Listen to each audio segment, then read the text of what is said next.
অনেক খুশি। দেখ, আশা করি আপনারাও চাইলে এরকম চিকেন শেয়ার করতে পারেন। এই ভাইয়ের গাড়িটা সিকোয়েন্সিয়াল করতেছি, সিএনজি সিকোয়েন্সিয়াল। ওনার গাড়িটা আছে আপনার ট্রেডিশনাল চলতেছে, ঠিক আছে? ভাইয়ের গাড়ি ট্রেডিশনাল চলতেছে, সিকোয়েন্সিয়াল করবো মানে কম্পিউটার সিস্টেম। সিকোয়েন্সিয়ালের সিস্টেম হচ্ছে এটা হলো ইনজেকশন, মানে আপনার সেম তেলের মতো ইনজেক্টর থাকবে। এই ইনজেক্টরের মাধ্যমেই সিএনজিটা আপনার সাপ্লাই হবে ইঞ্জিনে। সেক্ষেত্রে রেডি পিক আপ ফাস্ট আসবে, রেডি পিক আপ অনেক তাড়াতাড়ি উঠবে। 1 নাম্বার। 2 নম্বর লাভ হচ্ছে আপনার ফুয়েলটা কম খাবে, মানে সিএনজিটা কম খরচ হবে, কম খরচে মাইলেজ ভালো পাবেন এবং আপনার গাড়ির টানটা আরো বেশি উঠবে। এই গাড়িটা দেখেন কতটা স্মুথ। এসি গিয়ার দিচ্ছেন, গিয়ার দেন, এসি গিয়ার দাও, ঠিক আছে?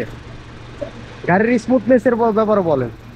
দেখ, আলহামদুলিল্লাহ, আমরা চিকেন শিয়াল করে খুবই খুশি। এই চিকেন শিয়াল পুরা একবারে তেলের মতন পাবো না, একবারে গিয়ার এসিতে একবারে তেলের মতন, পুরা হালকা। তাই আমি অনেক খুশি। দেখ, আশা করি আপনারাও চাইলে এরকম চিকেন শেয়ার করতে পারেন।